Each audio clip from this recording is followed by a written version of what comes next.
Hi everyone, it's Hector, Cochise County Voice.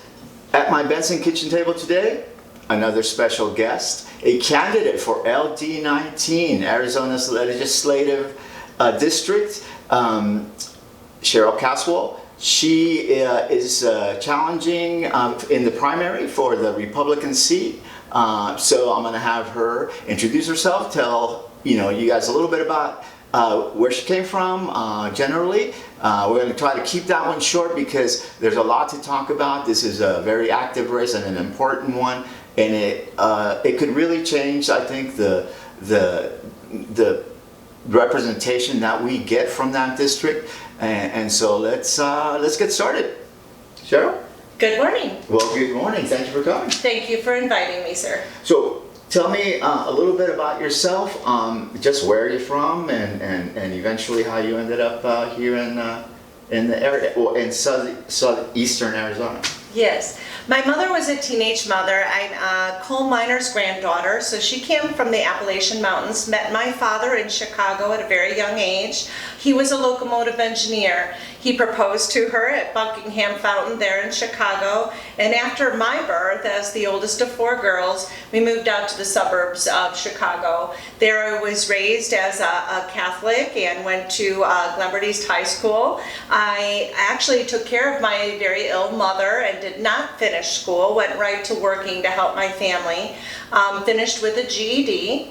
And I am a blue-collar family. I'm just a normal, everyday citizen. And so my husband and I, we had met during high school, and we are now celebrating 35 years of marriage. At the age of 20, I went with him and we got our truck driving license. As I was not yet old enough to travel out of state, I then went over the road with him later on, but drove the mobile mammography truck for the University of Chicago, so being involved in women's health, developing x-rays and learning a lot in that process. Then we built our first home at the age of 23, over 100 miles away, and got married. And so by the age of 23, I was now a homeowner and found my new chosen profession of real estate appraisal. And I've been a licensed certified real estate appraiser in Illinois and Arizona. Arizona was calling us home. My husband had family here and an opportunity to work in a different field, get out of the truck. And so he came here and I found an appraisal job working with several different companies and also as a staff appraiser for Bank of America. And during the economic fallout, we also found out we were going to be parents of triplets as well. So as we raised our children, my husband and I built a real estate appraisal firm here in Arizona. So we are small business owners, and we have raised our family here. My children were born at the UMC Medical Center, born Wildcats, and my daughter has just graduated as alumni. My son will be graduating next year as an alumni of the U of A. My daughter headed to vet school, my son a mining engineer. My other son is getting back into education, which is his chosen profession. He'd love to become a teacher or educator. So now that they're 22, I have just a little time before the grandchildren come. I'm really looking forward to holding babies again because that was a big blur. So I have a little bit of time to make a difference in this state, not only for my family, but for yours. And that is one of the issues that I'm very concerned about, and affordability. I want my children to be able to afford the American dream, but I also want my in-laws and our seniors to be able to afford to stay in their homes. So that's what got me involved, is really just a passion for politics, learning at a young age, listening to the radio. I'm a Rush Limbaugh fan, so I'm a Rush baby. So that's, it's good motivation, and a beautiful story. Congratulations on many things. I could have congratulated you, your marriage and of course your children doing well here in southeastern Arizona. So that's fantastic. And I know that you haven't held public office before, right? This would be your first. This would be my first public office position elected out of party. But you have worked in civics area before, so tell me a little bit about that. Just the various experiences, Pima County, I believe, and it's what you've done and what I'm assuming this gave you a little bit of insight as to how things work, which is pretty handy. So tell me a little bit about that experience. Yes, my first county job actually became the Pima County Assessor's Office. So back during one of our economic downfalls, the assessor's office needed appraisers, and so I was one of the only certified appraisers that had applied for the position, and I got to work with the Pima County Assessor's Office for a brief time. I then also just got more politically inclined here locally and began working in elections. So I was an election observer, an election poll worker, just really interested in helping my community. I also held voter registration events. And at that time, I became a U.S. Census worker, so serving our community of interest here to make sure that our redistricting and other things were being handled well, and that we did do a good survey of our community and the population. And it was during that time that we were headed into COVID and other things where I just got more and more politically inclined. I then started watching a lot more of what's going on, getting more involved, and so I became a precinct committeeman. And that was really the low-level elected position inter-party, but it's my most favorite. And what precinct was that? That would be Precinct 11 in Pima. In Pima. Okay, and so a committeeman, that's getting involved. That's pretty good. But it looks like you had that experience, getting involved with the voting centers and volunteering and just learning the process really gives you good insight. It allows you to see who the representatives are, how it is that they get there.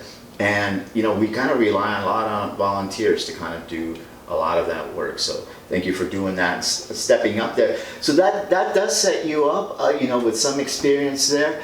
Now, when did you decide I'm going to actually run? Well, that was interesting. Besides all that work, I also did a lot of other community work. I was a paraprofessional for the Vail School District, so I was there with my kids watching things happening in the school system. I was a Vail School District volunteer, worked with the kids that were coming out of internship, working with science fair and helping with judging. I also led a community group, a club for 4-H, Little Rascals 4-H Club, and also from that work became a poultry leader, a pigeon superintendent for our cooperative extension, and also I became a livestock sales committee member. So I was able to help youth in agriculture. So those are some of the other community things that I did leading up to this. So I was watching a lot happening in the community. Actually, I have been working very hard in our party, and with that work in my community, registering voters, we had drive-through voter registration with the Chamber of Commerce during COVID. A lot of that work on the ground actually led, when I became a precinct committeeman, to being Rookie of the Year for the Arizona Republican Party back in 2021. So that passion of community involvement led me to move further into more intra-party positions. But I was seeing a lot of infighting, and I was hearing a lot of unity, but not seeing the unity. So I started working, building teams of people, building teams of volunteers. One of the things I think so often in front of people that come forward to make a difference is roadblocks put in front of them. You have to do things a certain way at a certain time, and I'm more of a person that wants to help people do. So it was really that and the encouragement I received from my community to consider running. It took some convincing for my family because they've seen some of the things that I've already been fighting for in the inter-party. And at that time, my daughter became a precinct committeeman and a state committeeman. She actually got elected at the age of 17. Wow. She was turning 18, so by the time the election, you can register at 17 as long as you'll be 18 prior to the general election. And she did that. She collected her signatures and she was elected as a precinct committeeman. From there, she got elected as a state committeeman. And so she's 22 today and my campaign manager. One of the things she saw is all the dysfunction as well. So my family's been with me on this journey. And when my community asked me to step up because I am prepared right now for that position, we carefully talked about it as a family, so this is a family campaign. My husband is my greatest supporter. He is my sign crew chief, and my daughter is my campaign manager, and my two sons also help me in my campaign. They are all now elected also as precinct committeemen because they see that it's based on our voter registration records, and in that precinct we get a number of an allotment for PCs.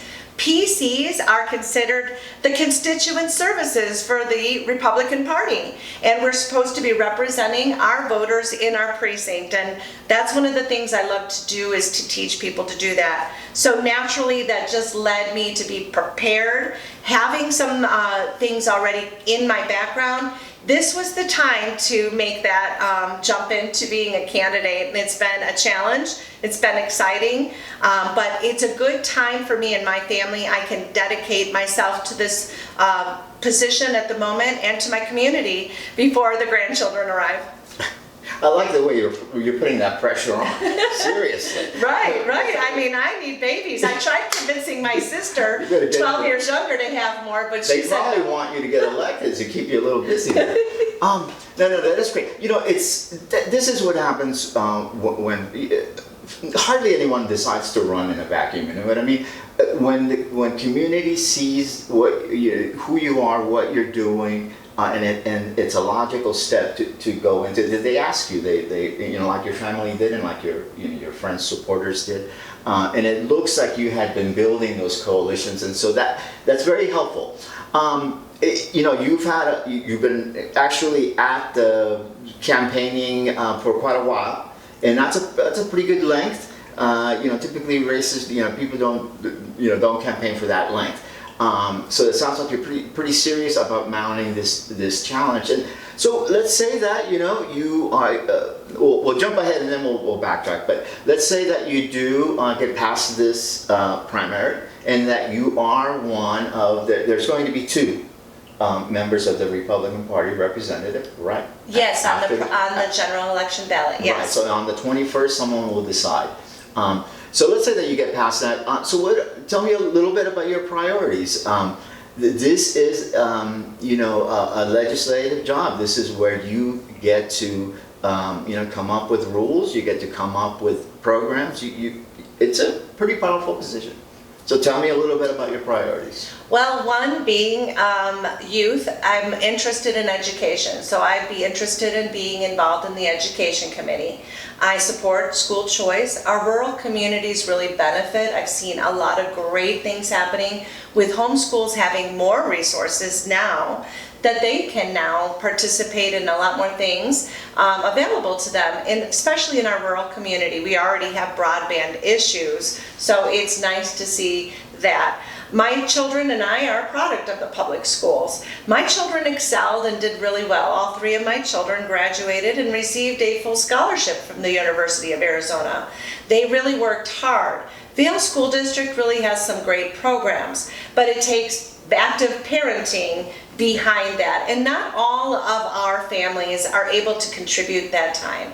So education is very important to me, and I want to make sure that it shouldn't be, having school choice versus public schools, although that is definitely what we're seeing out there. I think both of them can equally be available and should be equally just as supported and strong. Our public schools in Vail offered my children an opportunity I think we can look at, and my daughter left Androna Polytechnic High School with a vet tech certificate. Today she's a double major, having graduated a 4-year degree, biochem and veterinary science, leading her now to become a veterinarian. And so these things were developed younger, and she was able to leave high school, get right into her chosen career, and move forward. Some kids, like my other son, find out things aren't good for them, that's not what they want to do, and they choose a different career path. And that's the time we need to do that, is allow them these choices, these opportunities. So education, one. Number 2, property taxes and income taxes in the state. Affordability is very important to me. You know, as a mom of triplets and, mainly a blue-collar family, we've struggled at times. I understand what it means to take a family budget and whittle out things like satellite TV and all the little extras. I feel like there is, and I know we've been shown, in many of our states there is waste, fraud, and abuse. And that does need to be addressed because the taxpayers in our state, they need some help. Also redundant programs that lead to that increased cost as well, or red tape for our businesses to be able to be more functional. And I wouldn't be Cheryl Caswell if I didn't say elections. Elections are really important to me, and there is a lot of things that we need to do in this state, including voter roll maintenance. We need to look at the mail-in balloting. I do know with our rural community and our aging population, mail-in voting is a very popular thing.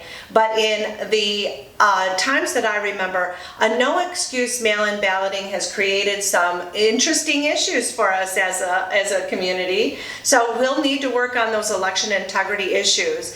And I'm really interested in getting that done. We hear a lot of talk about election integrity, but I rarely see people actually put forward the real effort. And really, we haven't had the majority to really make that strong push to fix some things here on our elections. I, as a real estate appraiser, became involved and licensed at the time of the S&L bailout. And the reason is to provide public trust once again with appraisal, mortgaging, and financing. I believe that we need to instill and build our public trust in our elections once again, and that is very important to me. All right, so you started off with education. Obviously, an important topic virtually everywhere. But of course, if you're a parent, you're raising children, and actually, education should be important to all of us, right? It is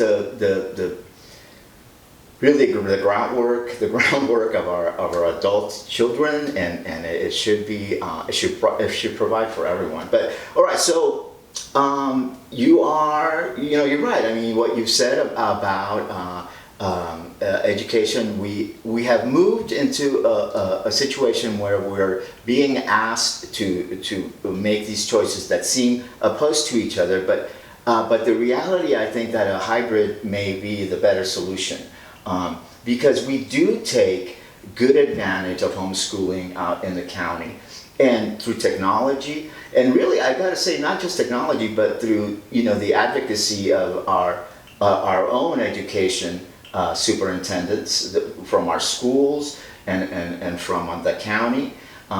We've demanded more attention to that area, because it is a tool that parents use out here to educate their children, and so they deserve the effort from the legislature and from the state to ensure that they get the best education. Now, one of the things that is happening, though, is the problem is largely in some of the cities.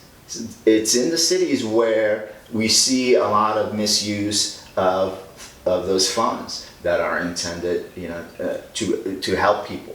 And so it seems to me like there's a discrepancy there. Like we may be getting punished, for things that are happening elsewhere when it comes to fraud in that system, right?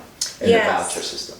Well, and that accountability needs to be in both realms, right? Yeah. We're asking that ESAs and that we provide all this accountability in our school choice program, yet we don't have full accountability in our public school system. And one of those things is we know that administrators have taken a lot of that funding that doesn't reach down to the student or to the teacher, who definitely should be better compensated for the work that they're doing. But there's many things that we can do in the state as well. One of the things that I was able to do in 4-H, believe it or not, was work with a group in Santa Cruz area, which is over there off of Speedway and the Santa Cruz River, for a community club that didn't have the ability to help their children with these ag studies in 4-H. And so my children and I, we mentored that club. And they had a community club, so they had one person holding all the chickens or animals. And so we were helping each other, and we can bring a lot of these things to these communities as well. These are our communities of interest, and we need to be there to support them. There are so many programs available. A lot of things just in our whole world have been centralized away from us as a people, and we've forgotten how to engage together. So in the race for state education superintendent, the Republican current superintendent is facing a challenge from his own party. Do you have any particular choice there? Do you want to make any particular selection as far as what you'd like to see? That's become a heated race and kind of a nasty race a little bit. But it's another situation where the challenge is coming from within the party there. Yes. So personally, I do have my own choice. Okay. But I will support any Republican candidate that is on that general ballot, because I do feel as a conservative they're going to represent my views, my principles much more clearly. So whether it be either Tom Horn or Kimberly Yee, I'll feel confident. Plus, having the backing behind us as precinct committeemen, state committeemen, it's our job to hold that accountability once elected. So that's where we can make that difference there. Personally, Tom Horn has done a good job in the state. He's held Attorney General and other positions, and he's kept ESAs for us at this time strong and solvent. But also Kimberly Yee is just as competent and probably as well doing the same things. As a treasurer, remember in that crazy election cycle, she happened to be the highest elected Republican, even though we lost our top races. That says a lot about her as a treasurer. She kept our state solvent. But one of the things many people don't understand about Kimberly Yee is that she began as a freshman legislator, and was in the education committee. So she chaired the education committee. So it's not as though she doesn't have the experience behind her. And so I am very confident that either one of them, being our candidate moving forward in the general ballot, will have great support. So, and then so the second thing you mentioned were, of course, financials, taxes for the state and for our district. That's a challenge for a legislator, because obviously they're not in total control. They're part of a body, and sometimes your party controls it, and sometimes you don't. When it comes to me, I think that when candidates say, I'm going to come out and I'm going to cut taxes, I mean, who's going to say no to that? I'm going to say, hey, great. But the reality of that money is that it's being used in some way or another. You get to make the call whether you think it's misused or well used, right? But still, those are revenues, and so simply saying I'm going to cut taxes is cool, but when you get in there, the reality of what you have to do is totally different than that. So tell me a little bit about what these trade-offs will be. If you think that you can manage to lower taxes. And also, when you say lower taxes, we as constituents and as regular folks, we always get this promise of lowering taxes, and somehow rich people seem to really come out winners in that. The more money you have, the way better off you are when that comes around for some reason, right?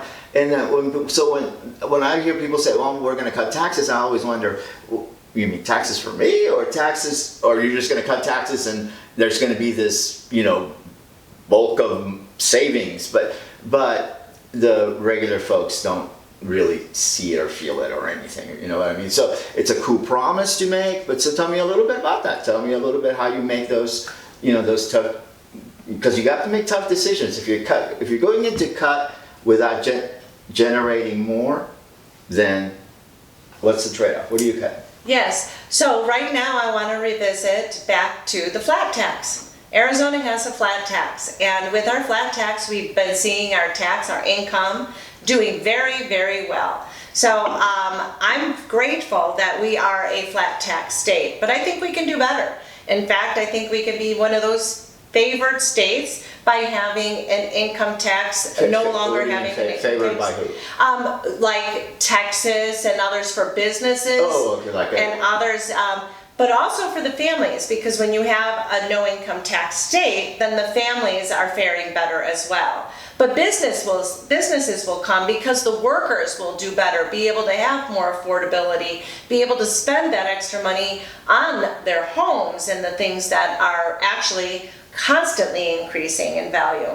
So those are some of the things we need to look at, is that we have a flat tax in the state that did pass with a very slim majority also. So there was good discussion and we came to a compromise together. And those are the kinds of compromises I think we need to look at. And I think making Arizona a favored state status is very important to bring businesses here. Because a lot of people will say, and I remember making that move 30 years ago, part of my pay is in sunshine, and I love the sunshine.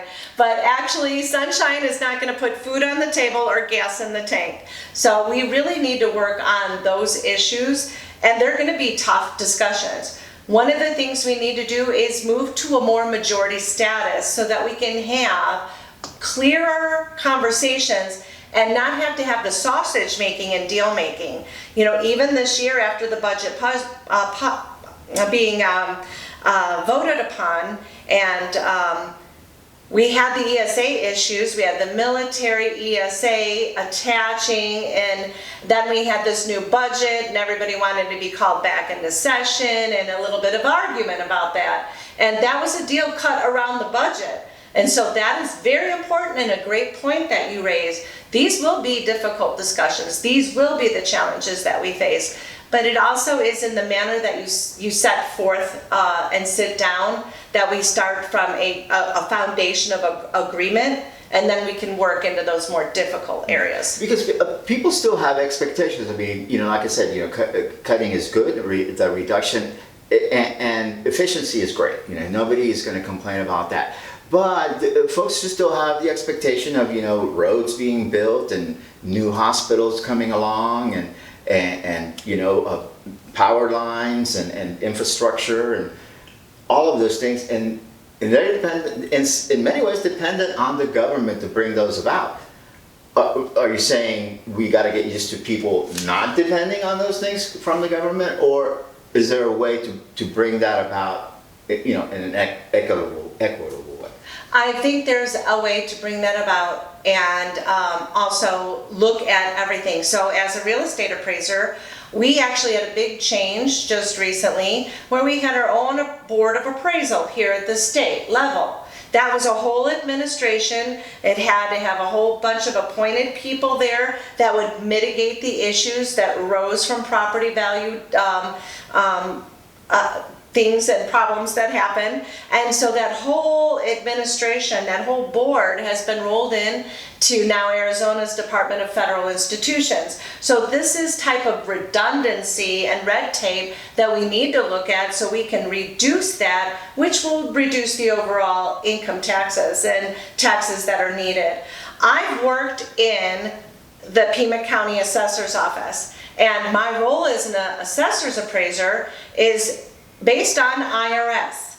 Those appraisers appraise based on a mass appraisal, and this is about IRS rules, right? And so I understand that putting a property, whether in a favored tax status, whether you've given them an exemption for something, the cost of the budget doesn't change. It's just that it equalizes among the paying taxpayers differently. So those other taxpayers take on the burden for the properties that are having exemptions, and also for corporations that are getting favored treatment. So those are the discussions we have to have. We just have to have them. All right, so yeah, tough decisions, but it is, like I said, I like your response there. I like the idea of trying to make the most with the money that we have, but also, you know, bring in as much as possible to our district. What can you say? It really is kind of a competition. It really is, right? Yes. You want your legislators to be astute enough to know when when they're creating good situations for their districts. And so, okay, cool. We have a lot of state resources, and we have a lot of people that I meet at the doors and in our 5-county community of LD19 every day that talk about a lot of these issues, and there's a lot that we can do. Okay. Everyone, we're back. It's Hector of Cochise County Voice. Cheryl Caswell is with me today at Benson Kitchen Table. We've been kind of talking about her campaign and the primary coming up on the 21st. Hope you guys had a chance to register to vote because this is a pretty important primary. She wants to be one of the 2 Republican candidates to make the ballot for LD19. And so, you have a couple of things that you have to do. First, you have to get past this primary, and then, of course, the general. But in this primary, you are challenging actually 2 already working legislators. That's a pretty tall feat. First, you have a strategy, right? And one of the strategies is called single shot loading. And basically, let's see if I describe it right, basically is when there are 3 candidates, and you, on the ballot, you have a chance to make 2 choices. But if you make one of the choices, instead of taking your 2 traditional choices, you end up shorting whatever's on the opposite side, that vote. So mathematically, it gives you a better chance. Yes, Did I it describe gives that a correctly? mathematical advantage to your best candidate. Absolutely. But in order to do that, you have to only choose your best candidate. So there would be no second choice, or they would purposely not make a second choice, right? Yes. Okay. And so, of the 2, Mr. Diaz, Mr. Gowan, both of them have felt your challenge, and we talked a little bit about before we started shooting. We talked a little bit about it. When you are challenged by a candidate, you either are not feeling the pressure and you don't react, or you are feeling the pressure and you do react. And the way you react says a lot about you. That's what I think. I'm sorry, but if you are already a legislator, you already have a war chest of accomplishments. Yes. I hope. Me too, I would hope. Right? So that is your shield. That's what you wear to say, bring it on. Right? You don't do other things. But everything with politics these days is just taken a sort of an unsavory turn. Things are just that way online, especially. So you are being counterattacked. Well, you're being attacked, I would say. In advertising, you're being called a troublemaker, divisive. Is what they're suggesting, and that you're not bringing anything to the table. I think those are the general things. You are welcome, of course, to make those, and I think you have already in our discussions, made responses to that. So tell me a little bit about feeling that, that pressure back being put on you. To me, it says that your challenge is legitimate and they're feeling it. So tell me about what you've heard them say and whether you think it's beyond the pale, or whether it's fair, or whether you're brushing it off. Tell me. Yes. Well, one thing I've learned with my community work is there is a large body of disengaged voters in our community. And over the years, I've been asking them why they are disengaged. And as a Republican Party, it seems we have not done enough to field good candidates and provide candidates in all races. So that's something that our voters are asking for. And as a party leader, I've been asked multiple times, and also to field candidates for offices often that we don't have a candidate in.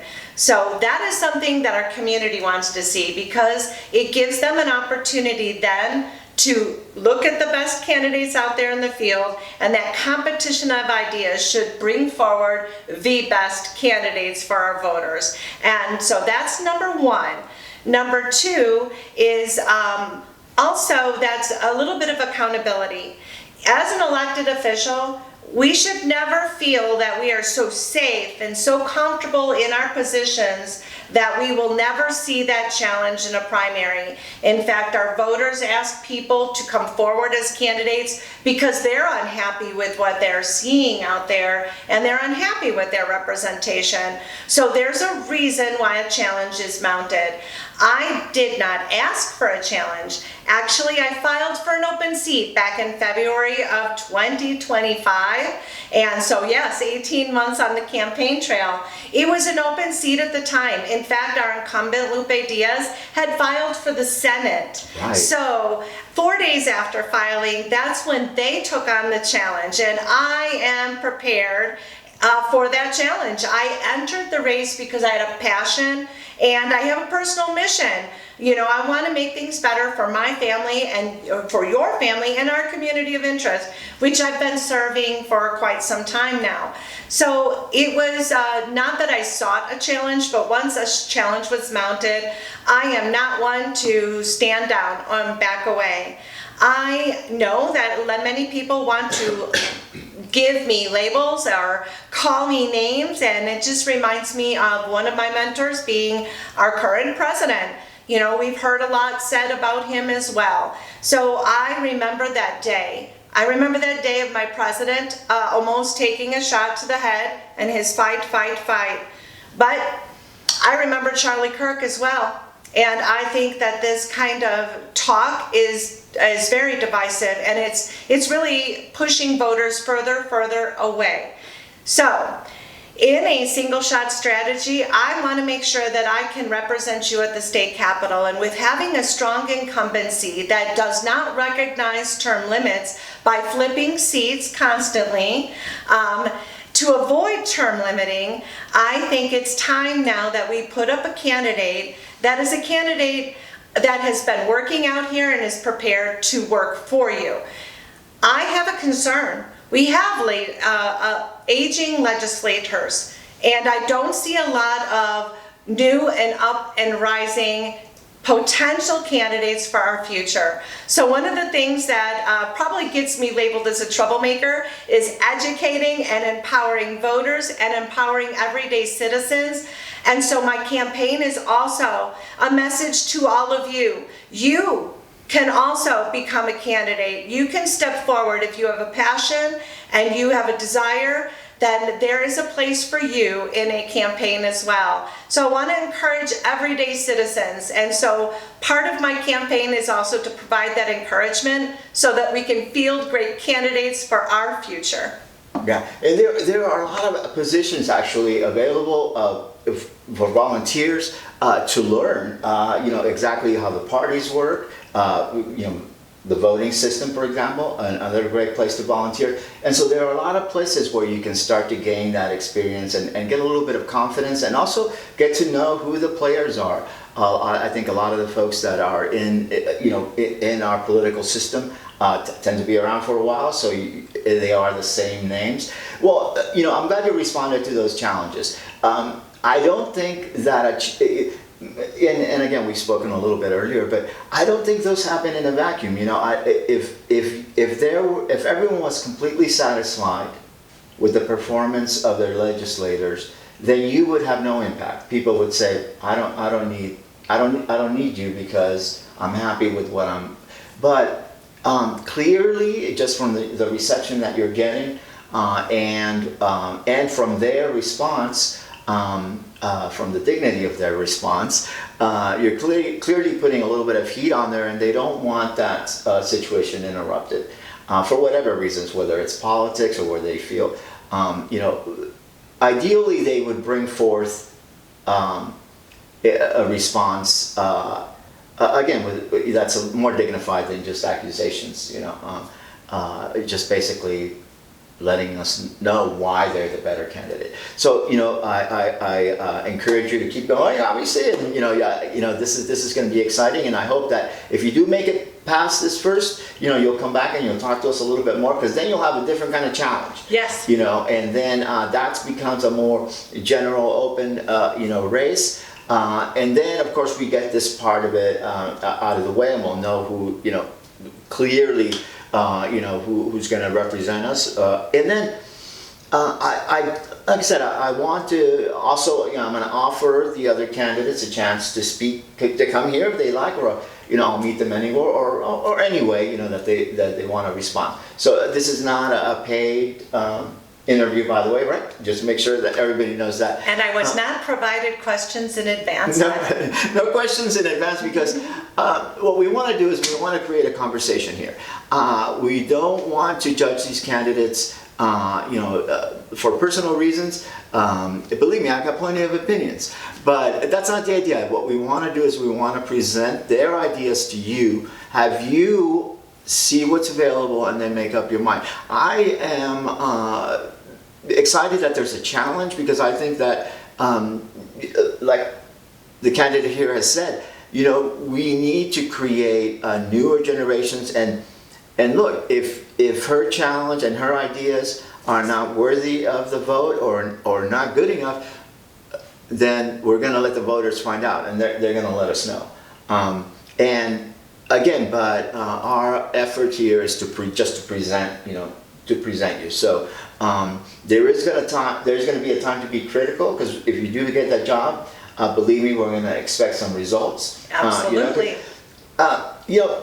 Again, and we talked a little bit about it. You can have the big talk, but once you get into that office, then you get the reality of having to work with everyone, and then what can you actually deliver?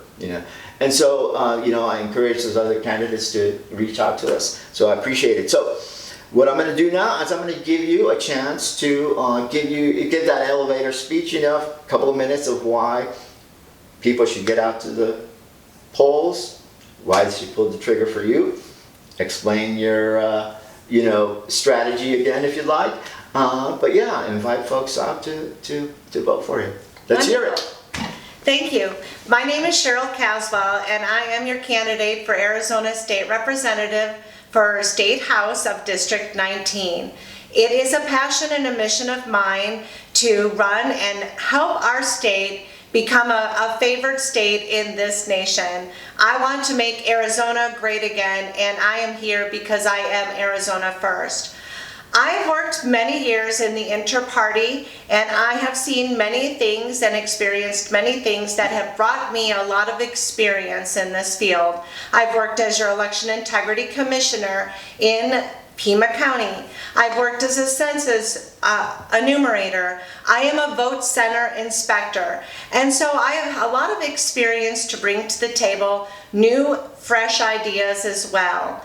You are my community of interest, and I'm interested in serving you. You will find me as one of the most accessible candidates out knocking doors every day in our 5 counties. My passion is building community, and that starts with you. So if I could earn your vote for this July 21st primary election, I would be honored to represent you and your interest at the Arizona State Capitol. Thank you. All right, folks, you heard it. Get out there July 21st. This is your chance to make this first election in the primary, which will obviously direct the general. And so thank you very much. I completely appreciate you coming in today. Thank you, Hector. It's been a good time. And I appreciate you just giving me those candid answers. Like you say, this is not staged, but I wanted people to get a feel for who you are and just ask you a little bit about the campaign.